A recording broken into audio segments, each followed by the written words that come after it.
Terve, terve! Mukava tämmönen kirkas lauantai-aamupäivä täällä saaressa ja linnut niin visertää. Kaipaavat kuulemma kotia. Multa sattuu olemaan tästä tämmönen tän kesän hittituote, kesäpesä. Katsotaan, että miten tämmönen kaupunkilaispoika kuin meikäläinen, niin saatan tuohon puuhun kiinni. ABCltä voi tosiaan käydä hommaamassa tämmösen kesäpesäpöntön valmiiksi rakennettuna. Tässä vihkosessa tulee täydelliset ripustusohjeet ja kerrotaan vähän linnuista, jotka voi mennä kesäpesään pesimään. Ja mikä parasta, jokaisesta kesäpesästä menee euro BirdLife Suomen linnustonsuojelutyöhön. Niin, kiinnittämiseen tarvitsee vain rautalankaa, joka tulee pöntön mukana, ja ruuvimeisseli. Ensimmäisenä kierretään täällä sivuilla olevia ruuveja noin sentin verran auki, jotta saadaan hyvät ripustuskoukut.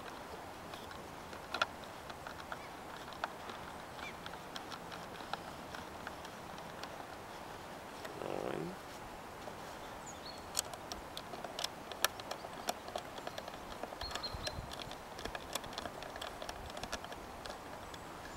Tuohon tapaan. Te löydettiin tästä tämmönen mukava puu. Tosiaan ei tarvitse olla kovin korkealla. Tämmönen ihmisen pään korkeus riittää hyvin. Linnut siinä viihtyy.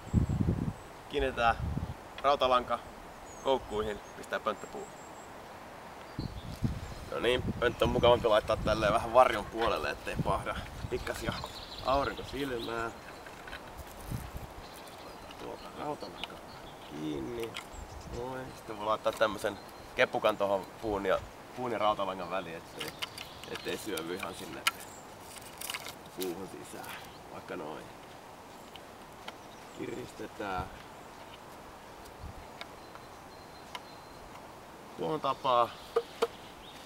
Meillä on kesäpesä puussa. Kesäpesässähän on totta kai tämmönen suojalevy.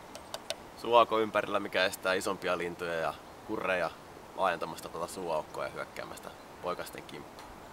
Ja tosiaan näitä pönttöjähän voi laittaa vaikka mökille 10 kappaletta, ne voi hyvin olla lähellä toisiaan, ei sitä linnut häiriä. No niin, ja viimeisenä vielä pöntön puhdistus. Eli nyt on ollut kesä ohi, linnut on pesineet, tulee ensi pakkaset, niin hyvä puhdistaa pönttö. Onnistuu erittäin helposti. Ruuvataan tässä edessä olevaa ruuvia vähän auki.